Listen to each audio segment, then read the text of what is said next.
White dogs will often get staining either around the mouth or down from the tear ducts. This is pretty common and unfortunately it's really noticeable in photographs.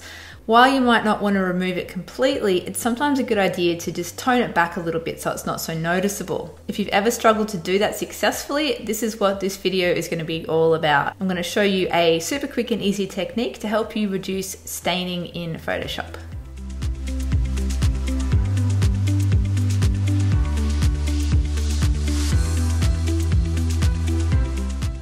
Hi there, my name's Charlotte Reeves. I'm one half of Unleashed Education. Every Friday, Craig and I take turns to share an editing toolbox video. These videos show a quick tip, trick, or technique to help you improve your pet photography editing. So this time we're going to be looking at staining, otherwise known as tear staining. Often see it on white dogs, often around the mouth or down from the eyes. It's usually really noticeable in photos, so I always try and tone it back a little. Not remove it completely because generally it's something that people are used to seeing in their pets, but I like making it just a little bit less noticeable. So I'm going to show you this technique in Photoshop, so let's head over there now. So this image has already had a basic edit in Lightroom. So as you can see, there's a bit of staining just around the mouth here. So when you think about what that staining actually is, it's actually a color, so it's a hue, and it's also made the area darker. So what we want to do is take some of the color out and lighten it up. So let's go and create an adjustment layer over here in the layers palette. We just need to go to hue saturation. It's going to give us a mask automatically, and the first thing I'm going to do is actually change that mask to a black mask so we're hiding everything. So I'm just going to press Command I to do that. So first up we need to paint into that mask into this area here. So I'm going to switch to a brush, so B on the keyboard.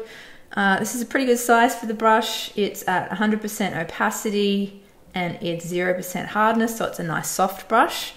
And I'm going to make sure it's a white brush, and I'm on the mask layer, and I'm just going to paint roughly into this area. Now you won't see anything happening yet because we haven't actually done any adjustments with that adjustment layer.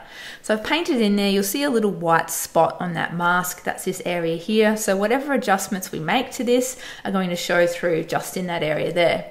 So now we go into the properties for the hue saturation adjustment layer. We've got a little finger icon here. Now if we click that, we can bring it over onto the image and it gives us a little eyedropper, and this will allow us to sample the color that we want to adjust.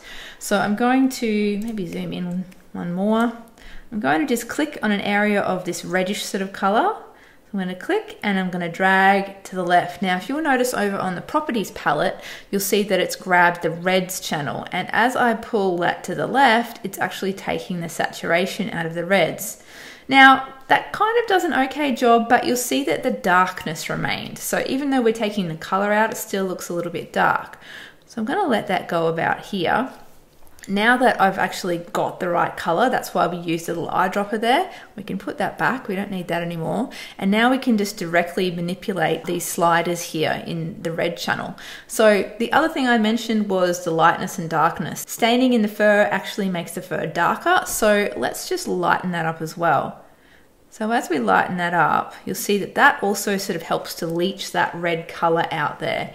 So if we turn that layer off and on again, see what a great job that's done in just cleaning that up. Now sometimes there's a little bit of yellow in there as well. If it's not picking it up with a little eyedropper there, it'll only pick up one channel at a time. You can actually just select another color from the drop down here, go yellows. Now if I take the saturation all the way up, you'll actually see there is a bit of yellow in there.